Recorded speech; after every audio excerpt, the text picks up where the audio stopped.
best magical academy to learn magic from the greatest teachers, but instead, you meet a scumbag teacher who always tells you to self-study, can't stop simping over girls, and doesn't give a about the students.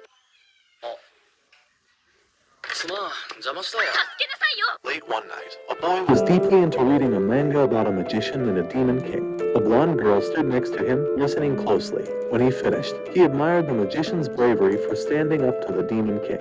This story made him dream of becoming a magician for just this one day. Years later, in the city of Fejite in the Elzano Empire, known for its famous magic academy, a blonde girl named Rumia was walking down the street. She saw a man with a cut on his finger and went over to help.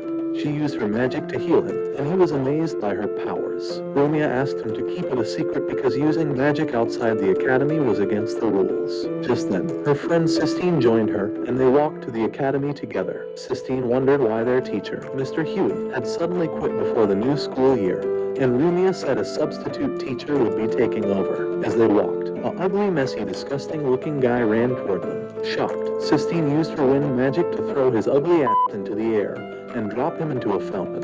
When he got out, he had a satisfied grin and told them to avoid crowded places. Rumia asked Sistine to apologize for using her magic on him, and when they did, he arrogantly said to get on your knees. He then started measuring Rumia's size, which made Sistine angry. She used her magic again, throwing his ugly ass back into the fountain, and then they quickly left. At the academy, a four-eye teacher named Harry was angry in the principal's office because the substitute teacher was late on his first day. He was also upset that the academy hired someone of unknown background, and he had to work his ass off to become a teacher. What a worthless guy. Meanwhile, in the classroom, Sistine and Rumia were surprised that the new teacher was over half an hour late. When he finally arrived, they recognized him as the ugly man from outside. He introduced himself as Glenn Radars, their substitute teacher, and started talking about his hobbies. Sistine interrupted, asking him to start the lesson. The headmaster was looking over Glenn's file and explained to Four Eyes that Glenn had been recommended by senior professors. Despite having average magic skills and no teaching license, Four Eyes gets furious that the academy had hired a third-rate wizard and doubted Glenn's ability to teach the students. Glenn didn't seem to care. He wrote on the board that they would be self-studying, and then sat at his desk and fell asleep. Sistine is pissed by his ugly ass and threw her book at him. Four Eyes got even more annoyed when he learned about Glenn's past. He criticized Glenn and the ugly professors who recommended him, calling Glenn a mindless, worthless wizard. He was interrupted by a hot blonde woman named Celica, who defended Glenn and warned Four Eyes to take those words and shove it in his ass. Four Eyes apologized and left. Celica assured the headmaster she would take responsibility for Glenn's actions. The headmaster asked about her connection to Glenn, and she simply said she wanted to help him live a good life. At that time, Glenn was reluctantly explaining the lesson after Sistine had kicked his ugly ass. The students were amazed because they had never seen anyone so lazy before. Sistine couldn't read a word of his writing due to his terrible handwriting and thought it was ridiculous for someone like him to teach them. One student asked Glenn to translate one of the spells he had written into their regular language. She was shocked when he admitted he didn't know the answer and told her to look it up herself. Sistine scolded him, saying that if he didn't know the answer, it was his duty to find out and explain it in the next class. Glenn tells them to use their 5-year-old brain to look it up themselves if their ugly ass hadn't learned how to use a dictionary. As soon as the bell rang, he bolted out of the classroom, leaving the students bewildered. In the locker room, Sistine was furious about Glenn's lazy attitude and unmotivated teaching style. Rumia tried to calm her down, telling her that Glenn would supervise their next class in the chemistry lab. Suddenly, Glenn burst into the girls' locker room, thinking it was the principal's office. Realizing his mistake, he quickly closed his eyes and tried to justify his presence, saying he was going to get his ass kicked for accidentally seeing them. But before that, he opened his eyes to imprint the plot of heaven into his brain for self-study before they attacked him. The girls promptly beat him up and kicked his ass out. Later, Sistine sat outside, looking at the sky and feeling frustrated after their chemistry class was canceled. Rumia brought lunch and joined her, asking if her desire to study was related to a promise she made to her grandfather about discovering the secret of the Sky Fortress Melgalius. Their conversation was interrupted when Glenn showed up with his lunch and sat at their table. Sistine, still watched him eat like a pig. Rumia chatted with him about the food. Glenn asks Sistine if she okay eating only that much, and tells her that much food can't grow her plot and even ugly trash like him won't be rizzed by her flat plot. Emotion! bitch. Embarrassed, Sistine explained that she didn't eat much to avoid falling asleep in afternoon classes, but didn't mind eating more. Glenn. Glenn asked her to speak directly if she had something to say. As Sistine stood up to speak, Glenn shoved his food in her mouth and asked if she also wanted his meat. Sistine felt shy and nervous, and just as she was about to correct him, Glenn took a piece from her plate. Pissed by his behavior, she questioned if he truly considered himself a teacher. Glenn, like a top G, "Shut up, I am your teacher." At that time, Celica was sitting on a rooftop, reminiscing about the day she had offered Glenn the temporary teaching position at the Ozono Magic Academy. Glenn had initially refused, feeling unqualified to teach anyone. However, Celica insisted he had no right to refuse and even threatened to use her magical powers to torture him if he ever thought of turning down the offer again. Desperate, Glenn knelt before her, begging her to reconsider. In response, Celica used her flame magic, and Glenn barely managed to dodge her thunderous attack. Later, during Glenn's second period, he told the students to self-study once again and slept at his desk for the entire class. Sistine, fed up with his behavior, stood up and declared that she came from the noble magical family of Fable. She threatened to get him fired by asking her father to do so. But much to her dismay, Glenn is looking for a way out of his teaching position and asks her to please get him fired. Stunned, Sistine took off her glove and threw it at him, challenging him to a magical duel.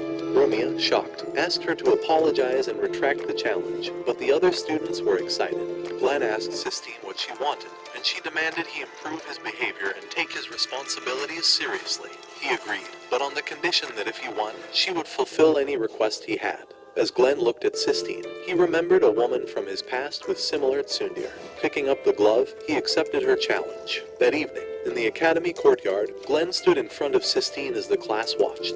He explained the duel's rules. The only spell allowed was a shockwave. Sistine agreed, though the students thought Glenn was underestimating the situation. One nerd explained that the shockwave spell was universal, usable in any situation, and considered one of the basic spells magicians learned.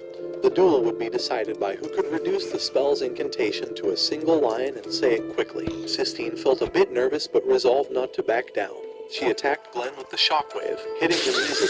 Glenn didn't even try to dodge and was defeated in less than 5 seconds. Sistine wondered if she had misunderstood the rules, but Glenn got up, claiming he let her win the first round since it was a 3-round duel. When he tried to attack her, Sistine stunned him again before he could finish chanting the spell. Frustrated, Glenn then changed it to a 5-round duel, trying to buy time by distracting her, but Sistine managed to stun him again. She questioned why he couldn't recite the spell in one line, and Glenn insisted that reducing the incantation was heresy, denying it was because he couldn't do it. Despite Glenn's excuses, Sistine declared her victory, reminding him of their agreement. Glenn denied promising her anything, shocking both Sistine and Rumia. He then said he'd let her off this time, calling it a close win, but warned her she wouldn't defeat him next time. He left the arena, leaving everyone amazed and Sistine both frustrated and angry. A few days later, Sistine was still upset with Glenn for going back on their agreement to duel and continuing his lazy, unmotivated behavior. When a student named Lynn approached Glenn to ask about a spell translation, Sistine stepped in and told her not to ask him anything about magic, suggesting instead that she could help Lynn with her questions. Glenn, indifferent, asked if magic was really that valuable. Sistine replied sarcastically, explaining that magic is the study of the world's principles, revealing the origin, composition, and laws of the world, as well as answering why humans exist. Glenn questioned how studying the world's principles could be useful and what benefit magic brought to humanity compared to fields like medicine, engineering, and agriculture. Sistine, trying to control her anger, said that magic wasn't about immediate benefits but about searching for the truth behind the world and humanity. Glenn approached her and cynically stated that magic was most useful for harming people, and that nothing surpassed it in that regard. Furious, Sistine slapped him in front of the class and left the room in tears. Afterward, Glenn sat alone, pondering why magic was considered so great. He decided to quit his job and apologize to Celica, hoping to convince her to let him leave the academy. On his way, he saw Rumia in the lab, forming a magic circle. She explained she was reviewing how to create magic circles. Glenn told her she needed to use mercury, then poured the liquid around the circle and asked her to activate it without using shortcuts. Rumia successfully activated the circle, and Glenn, impressed by her skill, remarked that anyone could do it. He recalled his childhood fascination with magic. After leaving the lab, Rumia asked if Glenn enjoyed the experience. He admitted he hated magic, When she asked about his past before becoming a teacher, he described himself as a lonely loser, relying on Celica for the past year. He refused to share more about his past and changed the subject, asking why she took magic so seriously. Lumia explained that she wanted to make magic useful for humanity and repay her debt to the Sorcerer of Justice who saved her life 3 years ago when evil wizards nearly killed her. Inspired by the sorcerer, she dedicated herself to learning magic. Glenn almost asked her something but decided against it and continued on his way. Before they parted, Rumia asked him to apologize to Sistine for what he said, explaining that Sistine feels a connection to her late grandfather through magic. Meanwhile, at home, Sistine sat in her room, feeling sad and remembering her last moments with her grandfather before his death. He had wanted to enter the Sky Castle, and she vowed to become a witch capable of achieving what her grandfather could not. The next day, Glenn surprised all the students, including Sistine, by bowing before her to apologize for his harsh words about magic. He admitted that he had exaggerated even though he still hate magic.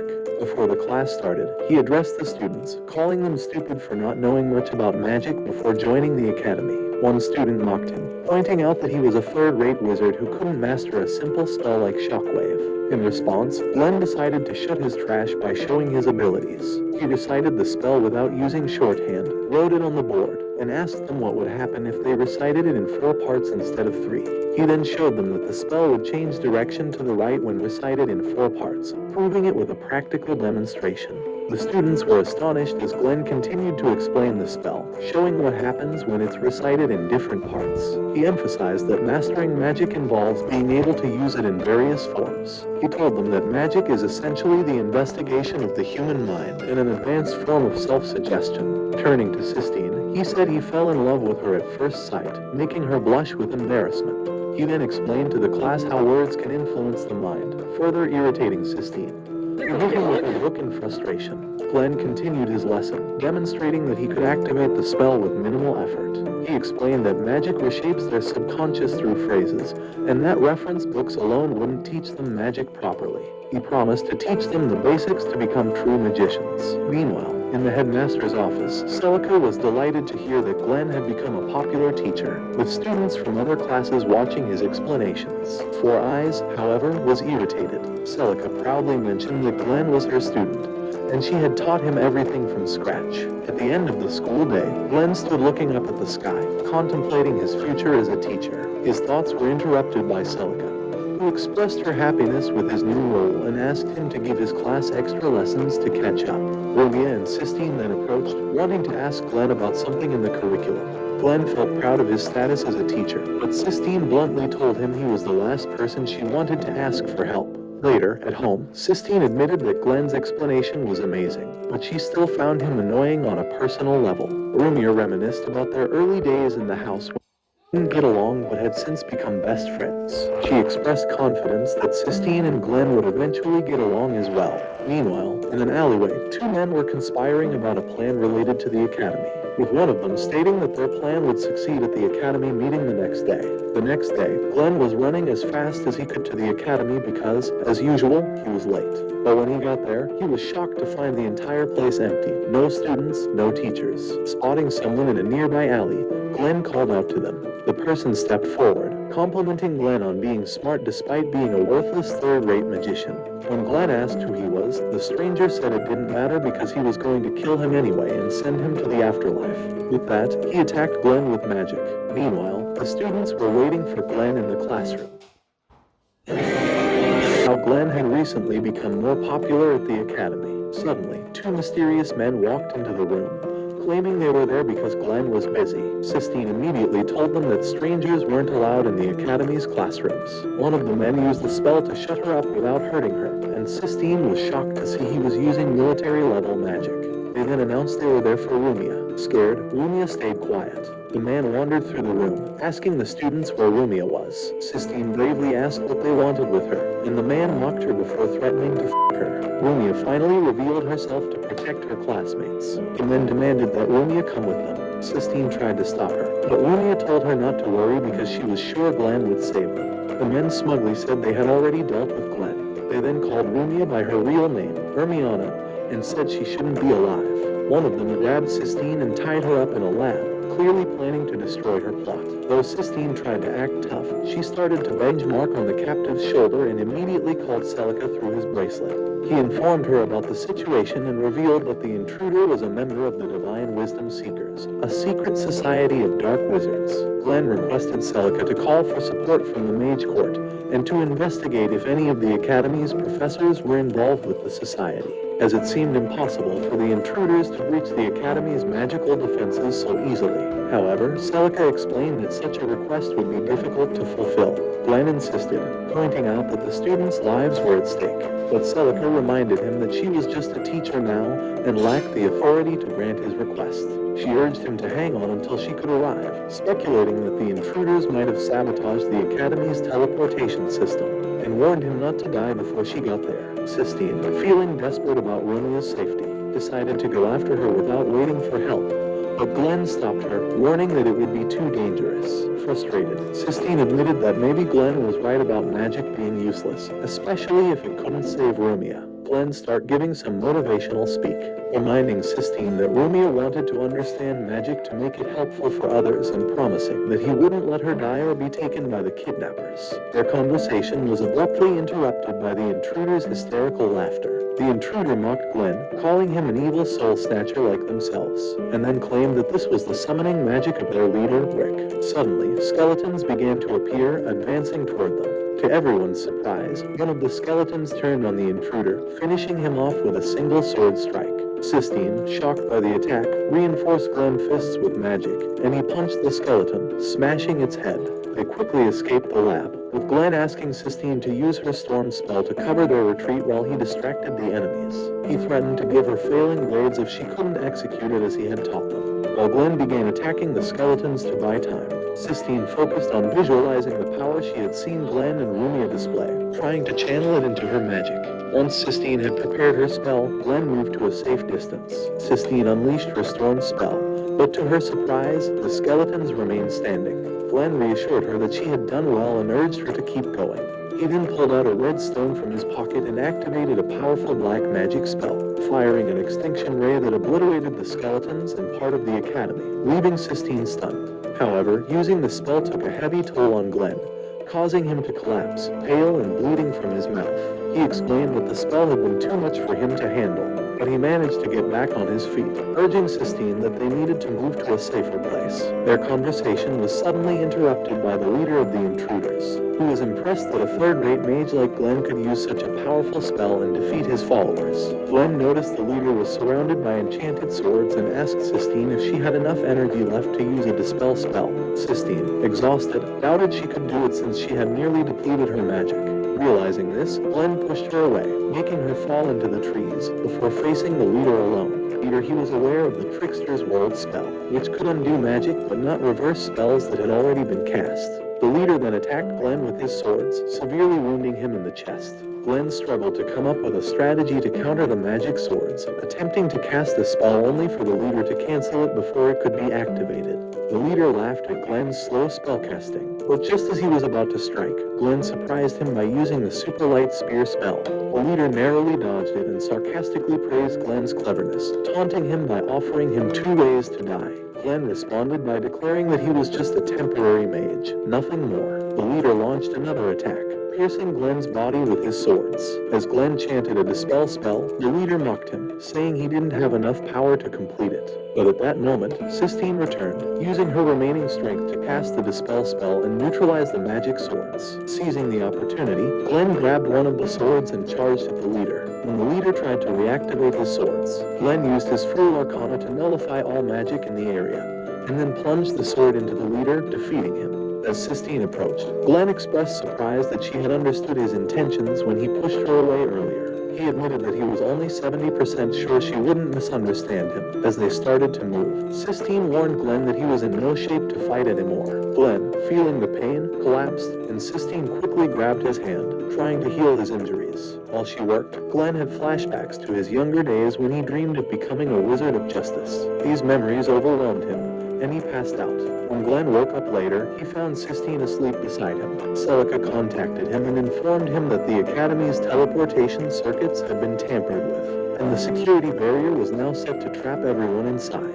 She asked about the intruders. Glenn, realizing the circuits weren't just shut down but were being rewritten to let the intruders escape, asked Celica where the nearest circuit was. She said it would take half a day to reach it, but Glenn knew they didn't have that kind of time. Looking over at Sistine, Glenn thanked her for staying with him and helping him recover. Meanwhile, in the Academy's tower, Lumia was being held captive. She was shocked when Glenn suddenly burst into the room where she was being held. He immediately confronted the mastermind behind everything, but the villain cut him off, proudly announcing that his plan was almost complete. In just 10 minutes, the teleportation circuit would be fully rewritten, sending Lumia to their organization.